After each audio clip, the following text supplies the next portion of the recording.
Welcome to Fireteam Chat, IGN's Destiny show. Thank you so much for joining us. Joining me in the studio today is CJ Gibson. What's up? And James Duggan is back, everybody. Boom. Here we go. Here it comes. Assault. Sean Finnegan and Fran Mirabella will return shortly. Fran is out on a thing. Sean is sick. On a thing. He was almost on the show. Yeah, he's taking a vacation. He took a personal day. Okay. He does Sure that enough. once in a while. So that's allowed. We'll let him. So on today's show, we're going to be talking about what we thought of the Bungie weekly update this week. We're going to talk about whether or not we should be worried about Bungie as a studio and what we thought about the Masterworks armor and raid updates that we got in the update this week. But first, let's go over some of the news. So Bungie has an uphill battle with Destiny 2, and according to an analyst for Wall Street, the game is currently seeing series low stream numbers on Twitch, as it's sitting around 4,000 to 7,000 concurrents on Twitch versus 14,000 to 17,000 for Destiny 1 just 1 year ago. Oof. He credits fan concerns over the newly implemented systems and stiff competition from games like Tom Clancy's The Division and Warframe. Now, in more positive news, Bungie did reveal some positive adjustments to Destiny 2, including purchasable weapons for the upcoming Iron Banner and Raid, as well as Masterworks armor around the corner. The changes will take place before the new Iron Banner, which starts on January 30th. Also, the raid will be getting drops at each encounter, including exotics that are not tied to quests, and they will allow you to get both normal and prestige drops should you have to run the more difficult versions of the raid. This all comes along with Masterworks armor, which we are going to be getting, and they allow for some exciting new mods to be added to the armor sets. The Tease mod showed a 25% damage boost to solar abilities in the raid, and of course, the Masterworks base perks reduce damage by 3% when casting a super. As for Iron Banner, it will end its run on February 6th, so be sure to get in on the control goodness for your chance at the new armor ornaments or the weapons, which include the hand cannon, scout, and shotgun. There is no doubt that Destiny and Bungie have an uphill battle with the game, but it's nice to see some changes happening so quickly. It's been 1,235 days since the vault's been fixed. Guys, let's talk about that analyst report. And there it is, the vault. Yeah. I didn't see that detail in there. That was missed. Yeah, I just wrote it down on this piece of paper. Yeah. Perfect. And on this number that I'm going to leave up for the entire show. Anyway, so we're going to talk about, should we be worried about Bungie? And there was this analyst report that came out, a CNBC. He's just a Wall Street analyst who seems to know a lot about Bungie and the Destiny situation. He says Destiny's in trouble. He says that the franchise is seeing series low stream numbers, as I stated, 4,000 to 7,000 recently versus Destiny 1 a year ago. Destiny 1 year ago was seeing 14,000 to 17,000 Trials. Mm-hmm. He notes that the Division and Warframe are competition that shouldn't be ignored. What do you guys think? Should we be worried about Bungie and Destiny as a game, as a company? Yeah, I mean, like long term for sure. I think, thinking about how you come up with a 3 on the box next time. I think that's what everybody's worried about. Oof. Right now, thinking about, Warframe and Division, and a bunch of people are mentioning that in the comment section. Are you guys playing much of those? Nope. I tried. Yeah. That was like the natural progression after I uninstalled Destiny too. Yeah. You have not played. I've not played. I haven't played. I don't plan on playing, even with these updates. But I think a lot of them are great. Anyway, we'll get to that. But that's interesting. But so, I did. So your window for getting back into Destiny, you think is kind of close. It's gone until there's a big push. Gotcha. I'm honestly excited about the Iron Banner stuff. We'll talk about that a Sure. little bit more in the show. I still stream it every Tuesday. Twitch.tv/channel. Of course, YouTube.com/Fireteam. Why are you pointing to me when you still that? I I'm was always talking watching to you, streams, Destiny. and then I'm I'm the biggest going fan. over here. Exactly. Great. Yeah, because I want to talk with the community directly about what's going on with the game. And that's where we talk about your comments, which we're going to do on the show today. But we additionally address them live on Fireteam Chat now every Tuesday at 8. So be sure to check that out. Duggan, back to your point. Yes, the Division. I jumped back in and tried to check it out. The thing that I couldn't get past, and I know you also had a problem with this, is there's this dissonance between the realistic environment, realistic weapons, this like tactical New York feel.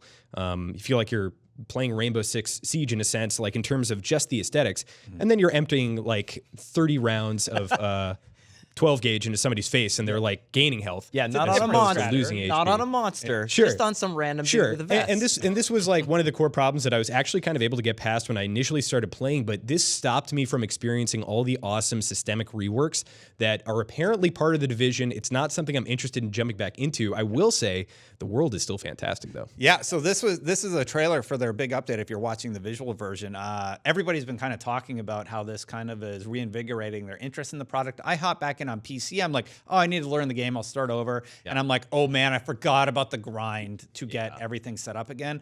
I don't know if I'm gonna hop back into the Division like I thought. I could check out my Xbox character. I had 2 days game time. Yeah. I played this game for 2 days worth of time. That's like 50 hours total, I think. And I don't remember how to do anything. I don't remember the story. I don't remember any of the characters. Yep. So that's one thing that's a little hollow. And that's interesting because it's effectively what's happening with Destiny 2 with a lot of people who potentially came to the franchise for the first time happened with me in Division. Now, like I'm a big first-person shooter guy, so when I got into Division, I felt like the mechanics were a little bit clunky. I wasn't feeling like you said, you know, you're emptying 50 million shots into some random guy with a suit, and you're like, okay, I can suspend disbelief if that's an alien.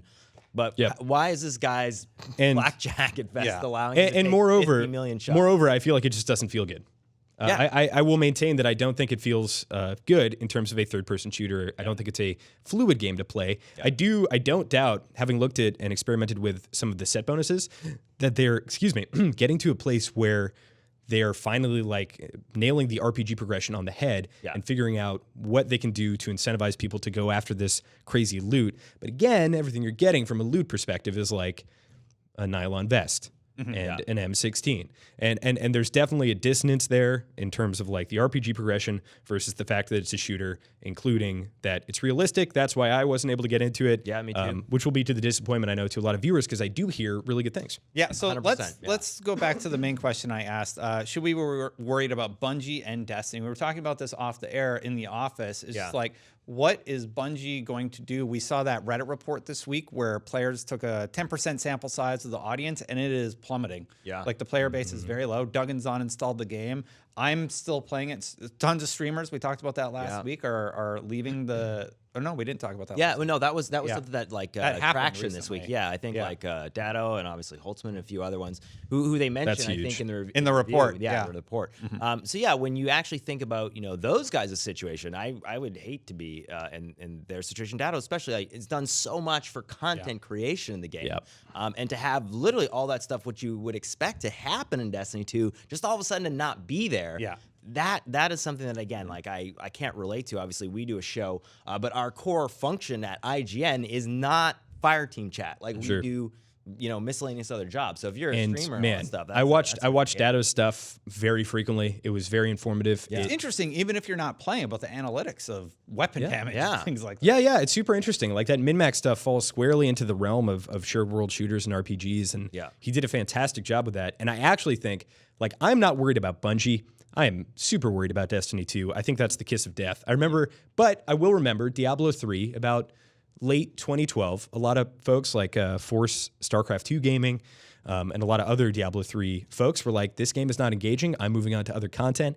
And that's a pretty natural progression. And they ended up coming back to Diablo 3. Yeah. So I think we're kind of going into a lull, a period of lessened content, lessened visibility. And I hope we can come out of it with a big new expansion, a big kind of blockbuster thing to get people back into the game, and then all of the minutia that they're working on a weekly, week in, week out basis is what keeps people around. Yeah, that's what I said last week. To me, it's like there's been, and unfortunately for Fireteam chat as well too. Like I want to be talking with the people who are actually playing the game and enjoying the game, and it's turned into like, what's going on now, and that's what also sucks is that every time there's some kind of little thing that you want it to be just right. It was even in the update. It's like, there's this thing that's glitched or bugged. And it's like, oh gosh, there's been too much of that, and it's unfortunate. At least now this time they seem like they're getting ahead of that. I hope that that's the only thing, but that's a problem. People are concerned about that stuff, right? So here's what I'm gonna say. I am worried about Bungie. I don't know how you F up this bad. It is so bad right now with the Destiny 2 community and Destiny 2. It's just like, how did you not recognize what players wanted from Destiny 1? How was that failed so badly? And I'm worried about them as a company because I feel like they lose fan faith because of that. Absolutely. Yeah. You know, and I'm like, fans don't trust you to make a good game anymore. So when your next update comes back out, you're basically at square one. Yeah. Like you've set yourself back. Moreover, Destiny 3. Yeah. I think, like what is it going to be, like a $30 update, jump back in, see all the new changes, and they've worked on this forever. And now the assumption is, because we've seen it twice before and 2 times forms a pattern, that when the third game comes out, it will be lacking in everything. And then I question your business model. It doesn't work. This game you're trying to make, that's this online persistent universe that is RPG. It's a collection game now. We'll get into those notes. That's the other huge thing is this is absolutely becoming a collection game. And then that just does not vibe. And I maintain this with the idea of a sequel release. It should be a game. It should be a platform. You should be paying a single fee, maybe paying monthly increments, whatever, figuring out microtransactions that your community doesn't hate, whatever you need to do to make the monetization work. This doesn't work as a sequeled release. But the console infrastructure too has to be kind of taken into account for that, right? Like, I mean, I know you're coming from a PC background. Sure. That happens much easier on a PC. Like from a development standpoint, there's a whole nother conversation about how fans don't care about those challenges. They don't. So here's what I'm wondering. Absolutely. I'm concerned about Bungie internally. How internally did the decisions get made to allow Destiny 2 to end up in this state? How the hell did that happen? I think it was trying to appeal to that there's mass rumor, market, right? There's rumors about the 16-month reboot, basically. Yeah. So you had 16 months to launch Destiny 2. And my secondary question is the infrastructure that you have now built for Destiny 2.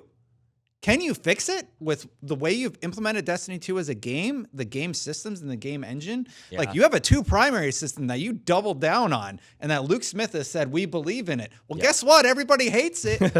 How do you come back from that? How do you change that?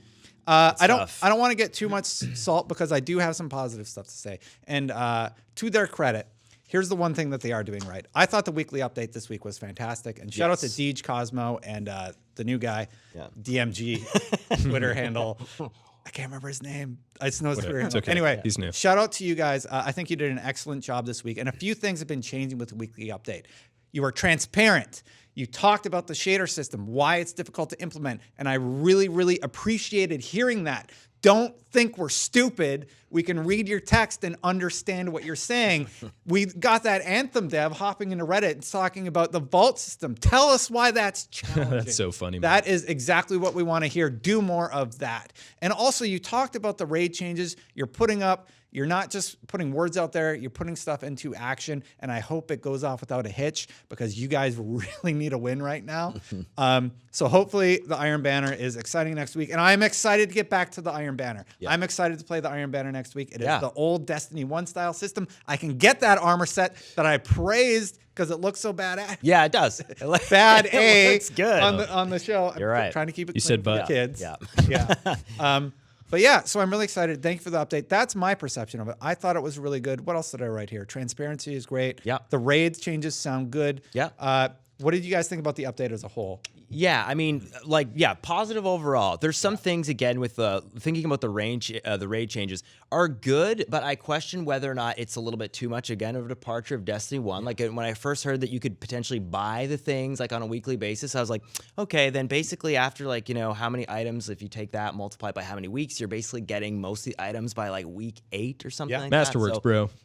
yeah, but even then, it's like, okay, so then you have to then, change back and forth. That's only Between gear sets. Yeah, between gear sets. So that's only a little thing inside of it. But if you basically wanted to get, every single weapon in the raid or every single armor, in theory, if they rotate it week to week, you will be able to purchase it with tokens eventually. I'm not sure how I feel about that. Hit or miss a little bit because I think it eliminates that chase that we had in Destiny 1 for like a Fatebringer, for a Vex, or all that other stuff. But I understand why they did that because a lot of people got frustrated when you played that game for a year and a Galahorn didn't drop or a Fatebringer didn't drop. Yeah. To balance that out and figure it out, I think this is probably a step in the right direction overall. But yeah, so that's hit or miss for me. But overall, I think, some of the perks as well as, just being able to get like an exotic, like that actually drops. You don't have to decrypt it. Finally, that was something that at least you can get excited about if that happens at the end of a boss. And you're going to see what your friends are getting. It's going to be exciting again. We're looking at footage of the raid that CJ played. And Video guy, crush it. Yeah. Crush it. And like the the encounters are still really, really fun. So the Yes. fact that they're bringing back the excitement of the drops is a very, very smart move. I Yep. really like the prestige angle also. Yeah. Duggan, what Yeah. did you think of the update as a whole? I thought the update was fantastic. I think the standout thing there was the raid revamps, the idea that you're going to be getting raid-specific perks, all the stuff that we asked for, Yep. guaranteed raid drops on every single boss, exotics dropping. This is like RPG stuff 101. And with all that said, I'm not coming back for that.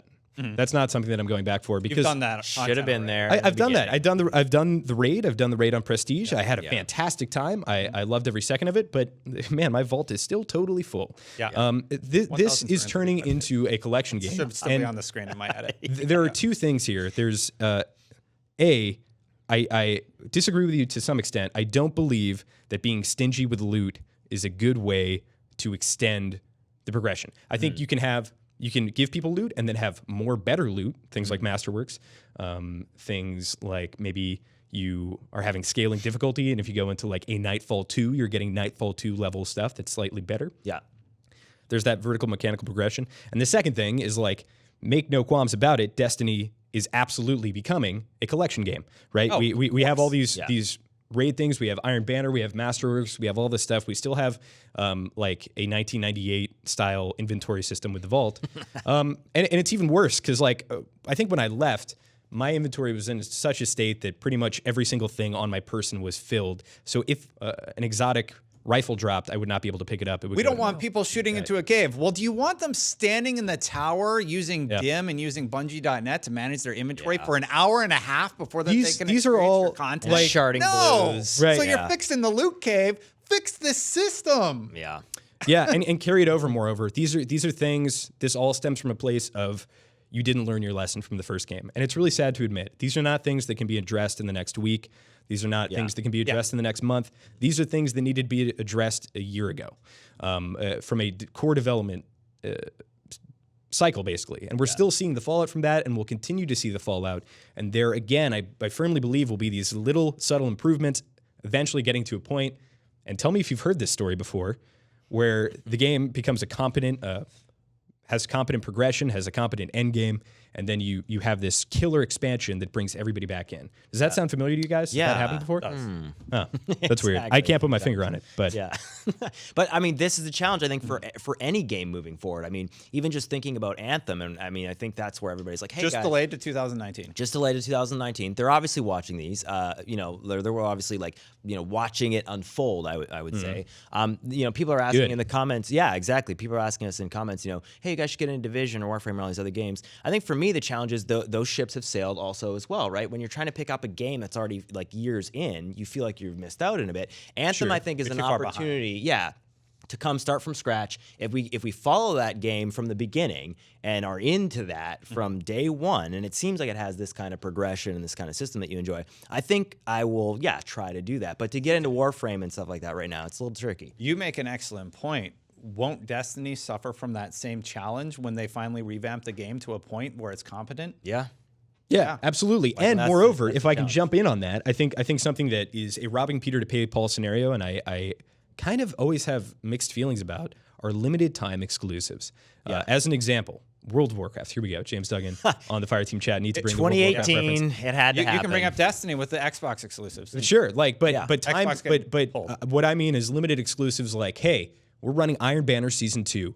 You have 2 weeks to log in and get everything. Especially when we had that proto system where you didn't. It was just random. You feel like you've missed out. There's a fear of missing out, and when that fear becomes realized, and now the reason I'm out of Destiny and not really jumping back in is like I have to go look at all the stuff I've missed.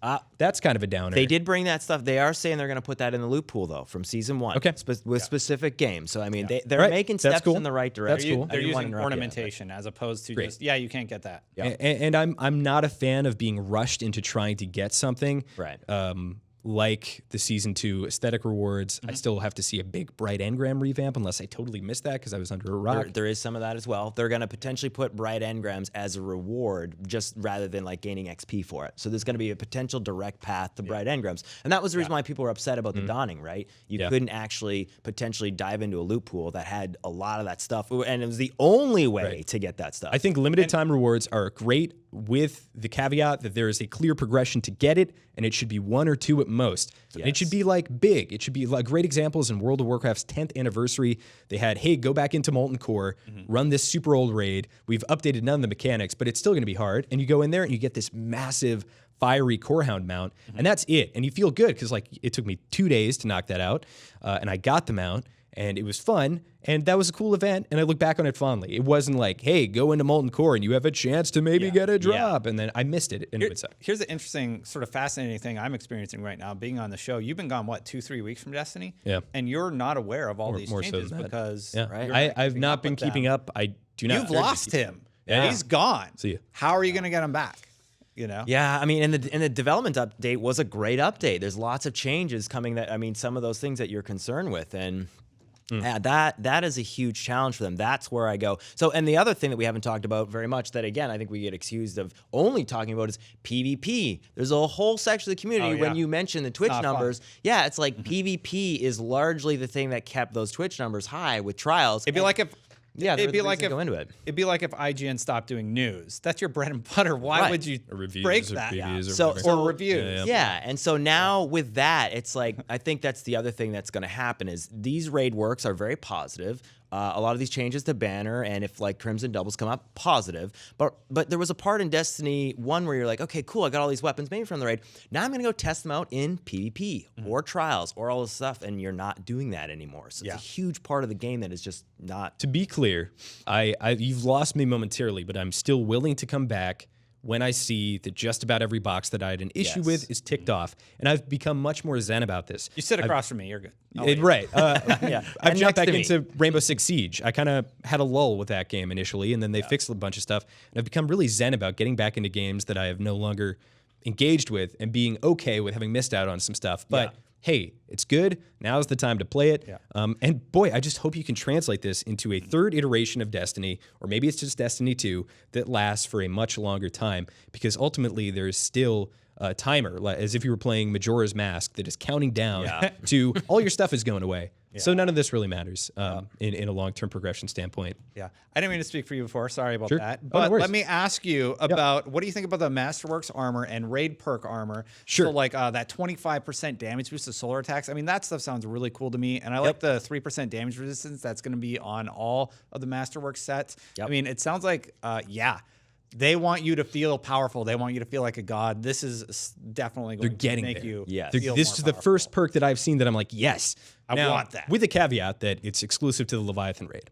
Yeah. And that's cool. That's better than nothing. But I think in an ideal world, you progress through the game's hardest content and you get these things that fundamentally break your character, and now they're super interesting and engaging, and you are so powerful. And you're going back to places like the EDZ, and you're one-shotting everything, and you feel like you've actually vertically progressed in this game, because Destiny 2 is not a game where you vertically progress. Maybe that's another fundamental issue, but I would love a 25% solar damage buff across the board for PvE content. CJ brought up that would invalidate strikes and nightfalls, to which I say have increased difficulty, where you need to start going on that Destiny loop grind. 1. Yeah, more incentives. You know where I found my figured it quest? out. Cosmodrome, because I had vertical progression in Destiny 1. Yeah, and that was the thing. Like when Destiny 1, you played like even the campaign elements, there was like regular and hard. There was a different cap. And so I think that's some of the thing, especially when you come out of the raid and you have like max light. Why doesn't the rest of the world, once you hit that light, scale to like 20 above to offer a little bit of difficulty? I think these are some of the challenges that they're having, catering to the casual and then appealing to the hardcore.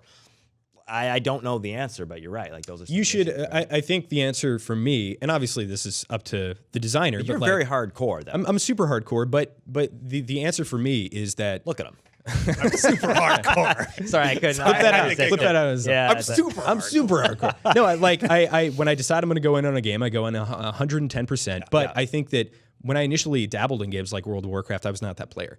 You take the casual dabbler, you entice them with interesting gameplay, which Destiny has more than enough of, and then you really lure them into becoming this fanatic about your game with things like rewarding in-game progression. That's the answer for me. There seems to be a lot of confusion in the game development world, and granted, I'm not a game developer, so like obviously them trying this out is valid, and they tried it out, and it failed, I think. So I think that lends more validity to the idea that you should always be trying to have aspirational gameplay. You should always be trying to have a new guy see a total pro and be like, whoa, how do I get all this stuff? How do I be like that guy? And that is the ultimate hook to get you to play more. Yeah, definitely. Yeah. So that's what all I want to say. Susie, do you have any final points? No, I mean, we could I was maybe going to transition over to the questions next. Great. Oh, for sure. Yeah, I mean, no, just as a total like final comment, I think, yeah, you're right about a lot of that stuff. And again, we're mostly talking about PvE here because this is what they're releasing. So all the stuff that's basically, conversations around PvE, I really want to see that kind of stuff in PvP. The challenge is, I think, looking at what you thought Destiny 2 was going to be, and what it is, there's a very big disconnect there. 4v4, there's going to be competitive and the weapons are going to be balanced. There's no random rolls. At first, I think a lot of people were excited, like, oh, it's going to be this competitive thing. But when you see Overwatch League and you see what a competitive game looks like, Destiny 2 is not a competitive multiplayer game, like from a PvP standpoint. So from that standpoint, make the game fun. Make it I think about being fun is more important than being competitive. Because that's the thing that kept everybody alive within Trials and all that stuff. It wasn't necessarily a major competitive mode, but you felt competitive playing it. And so I think that's what needs to happen for the rest of it. So. Yeah, so we had some strong comments on last week's episode, so we're going to address some of them on the show today. And I feel like that was in part because of my headline. I was trying to entice people to watch the episode. Maybe it was a little bit too strong. I wasn't saying don't be angry. I wasn't saying any of that. Yeah. I think you used the wrong word. Very simply. Yeah. I think the people who watched the episode got what we were saying. The people who started it but didn't finish it may have missed a little bit and thought that we were saying you were doing something wrong. Yeah, and that was not my intention, and I addressed that on Twitter. Yeah, so. And there was a few people, I think, who left those kind of comments. And some people were just like saying, hey, hey, I just watched the first 6 minutes of the episode and was just like, I kind of stopped. I'm like, oh, okay, well, I think some of that is, that's fair, the opening comments. And yeah, that's fair. I think what I will say is thinking about how difficult it's probably been for Bungie to communicate, words are very much a huge part of an interpretive thing that happens. And I think when we said negative, I meant like don't send death threats to the developers. So negative, has to me a connotation of, I guess, maybe looking at the comments, a very widespread, line of action versus negative to most of the people in the comments, like, hey, they should have done this. They should have done this. I paid my money. Like, I'm really unhappy. That's negative. The negative, I think, what you should do. I think very simply, like, you guys screwed up and used a word that didn't mean what you were intending. 100%. So I have no qualms, apologizing to say, hey, that was not the intention. Moreover, being negative in the comments section, I think disliking any of our video content based on the subject matter instead of the video is totally okay. Yeah. Like, this is a place for discussion. This is a place for ideas. Yeah. This is a place for feedback. This is a lightning rod where we can take all of this stuff and hopefully reach the developer with it. I actually appreciated the feedback from the fans. I'm like, oh yeah, I guess my headline wasn't that great. I can actually use that. Like, I have to shorten it to a certain length, and I tried to make my point quickly.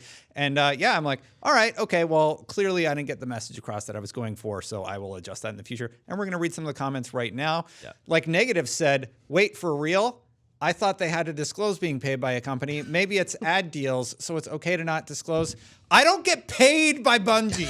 Anything. Mega 912. Yeah. You said that. Yeah, so that's that was a Mega 912. Yeah. So basically, like that, again, that comes to the surface. We brought PC Doug on the show to lay the salt down, so everybody realized. But yeah, that's what happens now when we're trying to articulate the toxicity and flooding somebody's personal Twitter feed with like death threats or like they're commenting about something and you just turn it into like, why haven't you fixed the game? Like, it borderlines on harassment. So that's what we're talking about. We're not saying, oh, don't be negative to Bungie. Shield your feedback from them. And be sure you check out the Lineage 2 beta coming to your mobile device. No, I'm just kidding. What? Yeah. That's like the most amazingly sponsored game of all time. They're paying everybody to talk about that. So there's some stuff like that I totally appreciate, and people are valid with their concerns and stuff like that. I don't know if you want to read all the negatives. I did put one or two more in there. That was basically a couple people. I couldn't get through 6 minutes of this without feeling just need to stop. So complete transparency. I haven't watched the full video. You guys are coming from a point that is completely off base. Based off the headline, it sounds like. Yes, and the opening statements. Yeah, 100%. So, I hope you watch the rest of the episode.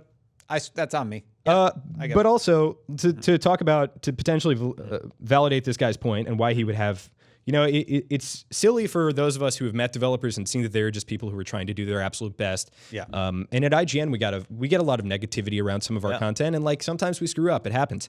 I think the frequency that Bungie has screwed up would suggest to some gamers some maliciousness. And I think for just the pure amount that they have screwed up and the frequency that they have screwed up, I think is basis for that. And I don't think it's entirely unreasonable. Do I personally believe that there is some Bungie employee who is trying to like make you feel as though you've regret your purchase? Absolutely not. Yeah. They are trying to provide you with the best experience so you will buy their next game. It's a very simple thing. They can rob Peter to pay Paul with the Eververse and microtransactions right now. That's going to affect their future sales, and that's a poor business strategy. Yep. So it's okay that you feel that way. I just like don't be upset when we don't share your opinion that there is some kind of malicious intent behind their actions. Yeah, because I think that's the thing. You look at the tin hat. Everybody's like, okay, I'm going to take off my theory hat, and go there. That is the challenge when you think about all the things that could happen in the studio. You don't know. So a lot of the times we're talking speculation. And when you're talking speculation, the rabbit hole is very, very deep. But again, going back to what you were saying, they have made a lot of things and said some stuff that indicates they have heard, like a Path to Bright Engrams. We're going to change up the Dawning. So, and they're doing it in a very open way where they're not saying sorry, but they're coming and saying, hey guys, listen, we hear you. We're making these changes. They take, some time. So I want to read the rest of this guy's comment. He says the development team has been preying on ignorance, addiction, presence of disposable income, and the assumed ignorance or stupidity of the consumer base that they won't find out what they're doing, like the XP throttling, etc. This is a trend, and it's all in bad faith, is what he goes on to say. Now, the reason that's dangerous is because he is not alone. A lot of people feel like they've been preyed on. I don't necessarily disagree. Like when you uncover the fact that there's this system that is incentivizing you to spend money because they're throttling your drops, they're throttling your tokens, and you have this insane amount of feedback, and people are like, what the heck are you doing? We just like Destiny gated, like we just found like a tape that's damning evidence, and then you go on to update your game and throttle tokens. And to finish my point, whether or not it's true that this was done in malicious, people just believe that now. Right. Yeah. So you, Bungie, need to fix that perception somehow. I don't know how you're going to win back the faith because I don't know. How do you like, if that's Explain true, that to somebody outside. how do you get that back? And maybe that was the thing that like next one's too contextually long. inside that they were like, okay, maybe this will be okay because we need this fix to do this because we can't fix the idea of chests respawning. We don't have the resources to fix that bug. So this is a temporary solution. Understand that the perception outside doesn't have the context of your internal discussions and logic. And when you present something like that, right. Which is why the shader Absolutely. so good this week. Absolutely. So Boom H has a lengthy comment. That's the kind of stuff that I address actually on the stream on Tuesdays. Tuesdays at 8, youtube.com/. And I can summarize it. Basically, he was saying the same thing. Like when there's a whole bunch of stuff behind Eververse and there's a bunch of indirect paths, so there's no way to actually get it. The weird thing is that like I agree with a lot of what he's saying, and I reply to his comment. The funny thing is you think about what Bungie has created with Destiny, and this is where I go back and forth on the raid drop thing. There's a part of you that was excited about that chance. Yeah. To me, like the Bungie's development of Destiny 1 is very different because every other game is like, oh, you have a path to progression. Maybe, but there was a part of me that was excited about the chance. So effectively, they're kind of almost removing all that because everybody's going, well, I want to know the details behind how the system works. I want to know if I get this, if I do that. I want to know if I get this. And so, like, I don't know. We'll see how that plays out, right? I'm not saying it's all bad, but I think it removes some of those magic moments if you tell somebody, oh, by the way, you're going to get every single item now on account of just the way we've worked the system. So let's take a look at some of the good comments. Oh, there aren't any. That's all we have time for this week. Exactly. Till next time. Actually, there wasn't very many. There were a bunch of people who said, hey, thanks, guys, for another Fireteam chat. And so for me personally, I think, we do the show because we genuinely enjoy Destiny, the game, are having a hard time with Destiny 2. We enjoy the franchise as a whole. And so, I think I'm excited about Iron Banner. I'm excited about it too. Like there's a lot of content creators who are expressing that is not the case. And so, like I said, we're in a little bit of a different position where we have jobs at IGN. So this is not our primary function. So we do Fireteam chat on account of just enjoying the franchise.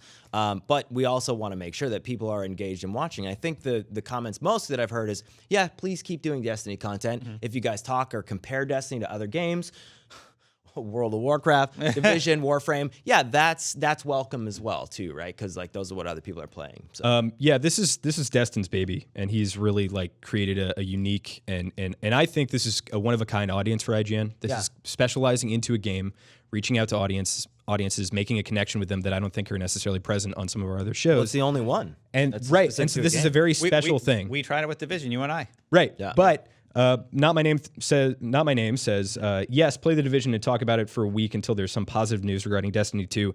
And I totally agree.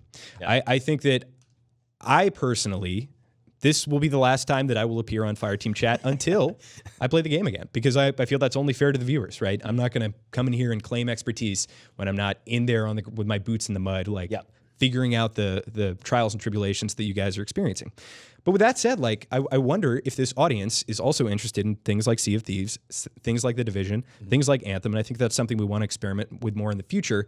A lot like Datto. Like, Datto's not going to give up making YouTube content. He's fantastic. He's going to go on to a bigger, better game. And until Destiny 2 can get to that spot, that's something that I think we also want to check out with Fireteam chat. If you have any comments on that or any feelings about that, and you want to be like, no, keep it just to Destiny. How dare you with that heresy? Let us know.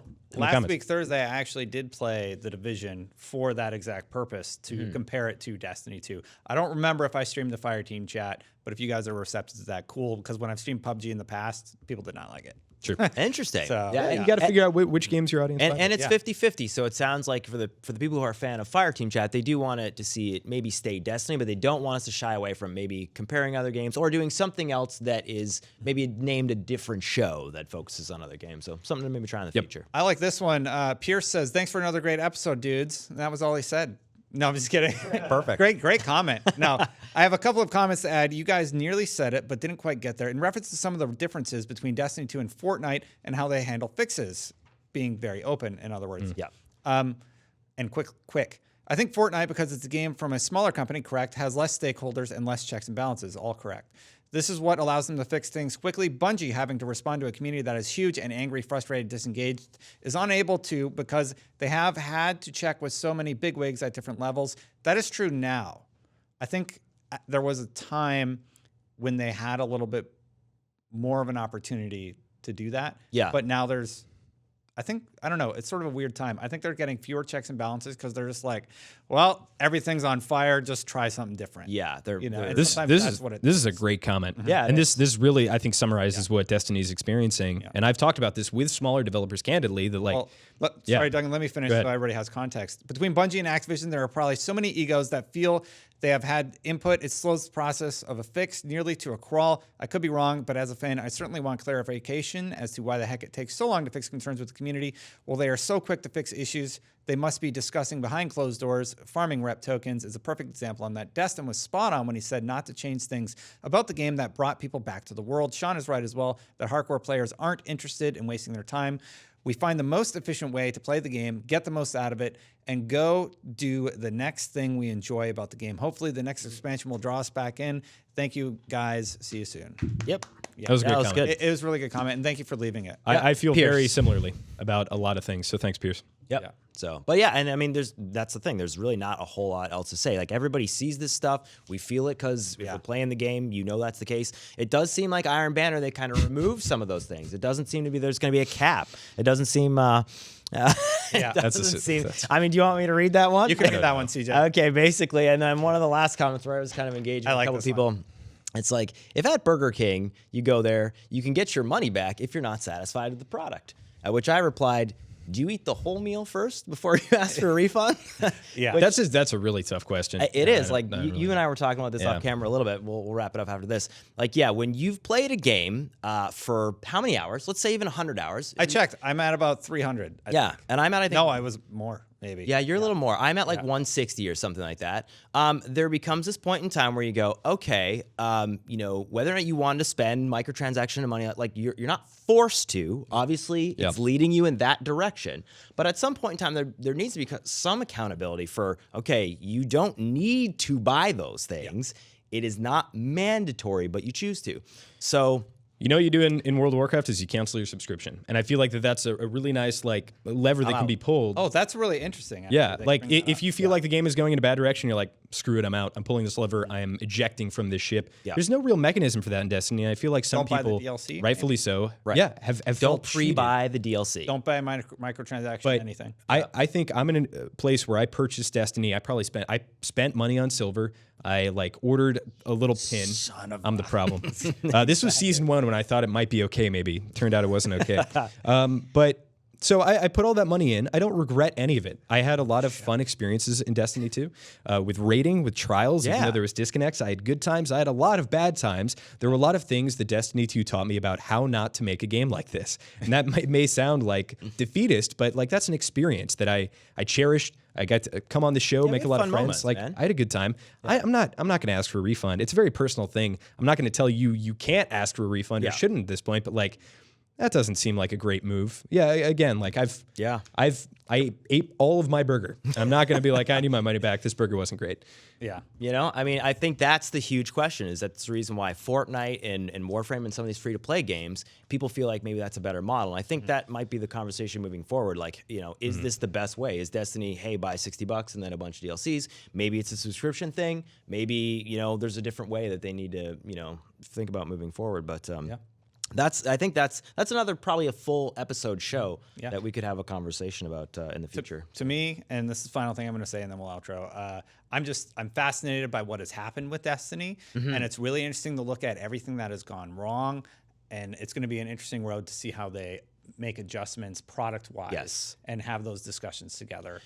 As it happens. It's the journey, man. Like, that's what I've said. People use like, oh, it's like buying a used car, or it's like, you know, an ex-girlfriend. Like all these analogies, like, just stop. It's like buying a video game for $60, not liking it, and then not playing it. And that's really what it is. You could 50 million examples in the world. The reality is I enjoy the experience like an of abusive relationship. I know, dude, I've heard them all. I'm like, whoa, And I don't think like, no. Anyways, the reality is I am along for the journey. That means there's going to be highs and lows. We are in a low. But again, you know, we'll see what happens in the next few months with it. Yeah, definitely. All right, guys, thank you so much for joining me on the show. Thank you. And to all of you, until next time, Guardians out. I'm flexing my face. They want to see the gun show. There we go. What's up, Let's see, Jay. We want to see you. a Fireteam show. No, we're not seeing Welcome it. to I'm Tricep. going now. Do it. Like and subscribe for that. For Destin. Can you raise your chair a little? Yeah. And your arm, and then flex it. I got salt. I don't need any protein when I have so much salt. Gotta go. Can you drop yours just a tiny? Are you saying I'm short? Oh, your chair. Just a little. Yeah, I am short. Little. Yeah. Destin, stop it. Cut to the That's a wide line. Welcome to Fireteam Chat, everybody.